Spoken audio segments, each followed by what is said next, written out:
Hello everyone, welcome back to my channel. Today's story is one that has haunted scientists, astronauts, and anyone who has ever looked up at the night sky and wondered what might be staring back. Because tonight, we're going to the moon, but not the moon you think you know.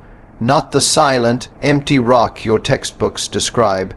No, this is the moon that watches, the moon that remembers, the moon that hides something ancient beneath its quiet gray dust.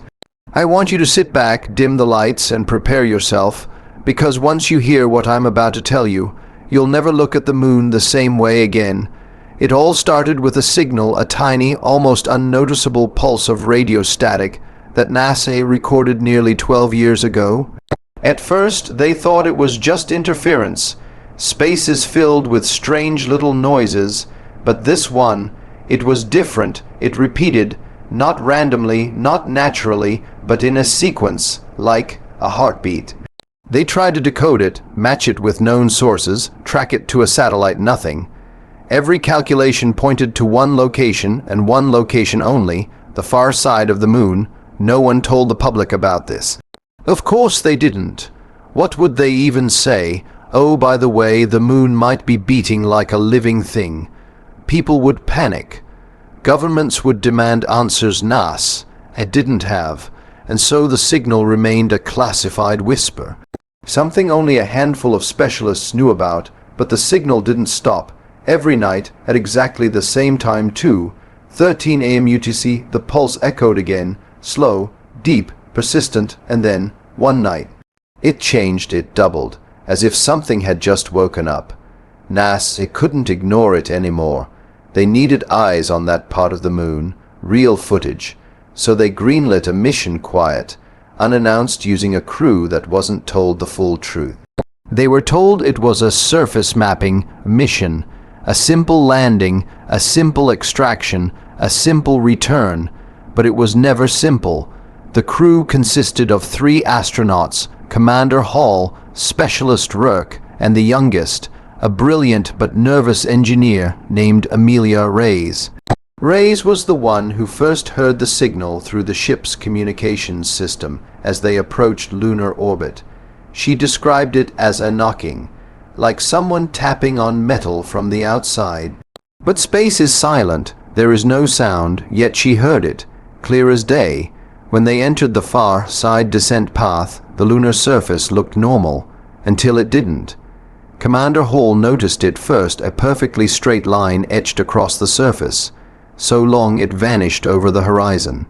Not a valley, not a shadow, a line, engineered. Then they saw the crater, the one the signal was coming from. Except, it wasn't like any crater NASA had on record. This one was too circular, too smooth, too deep. Their landing wasn't soft. Whatever was beneath the surface. The lander's instruments went haywire the moment they touched down. The ground trembled, the signal stopped, the knocking stopped. It felt like the entire moon suddenly held its breath. Reyes stepped out first, her camera relaying the footage directly back to Earth. The first few steps were normal, the gray dust, the empty horizon, the distant stars hanging like frozen drops of light. But then her boot hit something hard, not rock, metal. She brushed away the dust. A panel, perfectly shaped, perfectly preserved, buried beneath the lunar surface, a hatch. Hall and Rourke joined her, and the moment all 3 touched the metallic surface, the signal returned not as a pulse, but as a voice. 3 words, "We are here."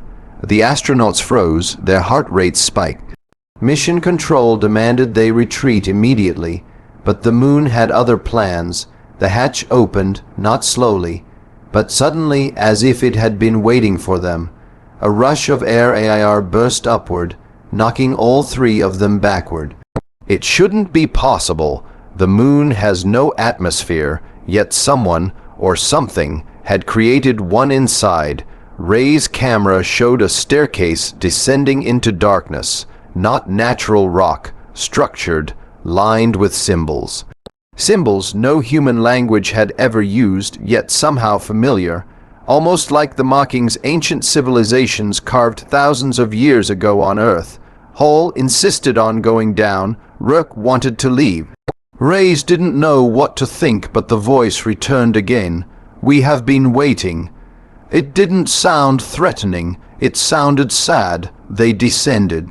For 10 minutes, the staircase spiraled deeper and deeper until it opened into a vast chamber, so enormous their helmet lights barely touched the walls, and in the center, something floated, a sphere. Perfect, black, silent, but it wasn't just floating, it was alive. The surface rippled like liquid, reacting to their presence. Reyes reached out her hand, and the sphere leaned toward her like a curious animal.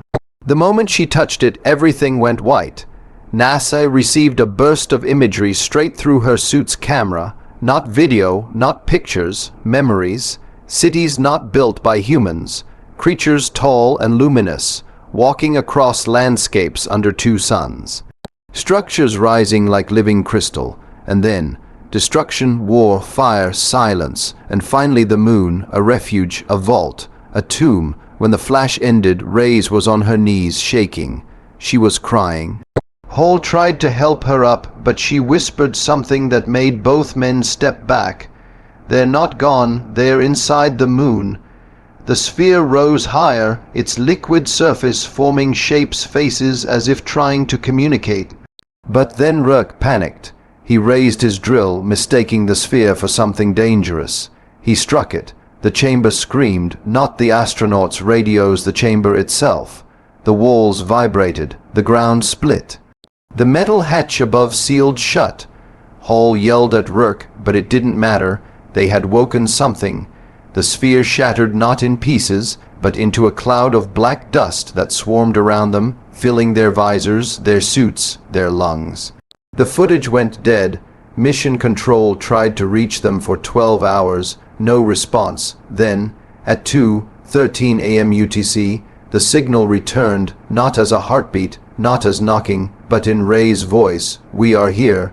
NASA immediately launched an automated craft to recover the lander. But when it arrived, the hatch was sealed, and the lander was empty. No bodies, no suits, no footprints. Just one thing remained.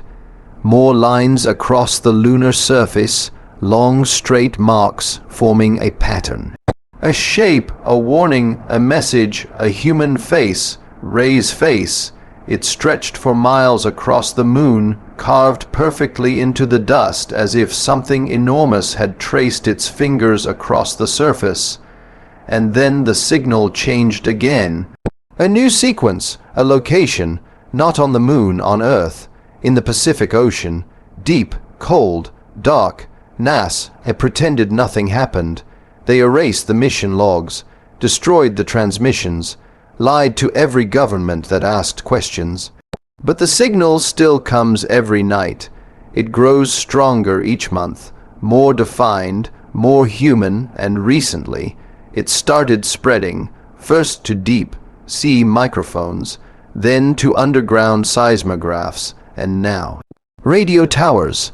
And only last night, people around the world reported the same impossible thing. They heard knocking, coming from the sky.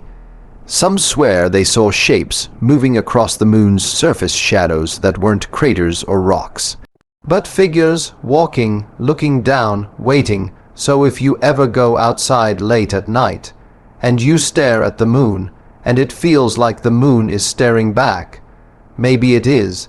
Maybe it's been waiting for us to find out the truth. Maybe the astronauts didn't disappear. Maybe they became part of something older. Something that now knows we are aware of it, and maybe, just maybe, it's coming home. Thank you so much for watching. And if you want more terrifying mysteries, make sure you stay tuned, because what's coming next might just be even scarier than what's waiting on the moon. Good night, and don't look up too long.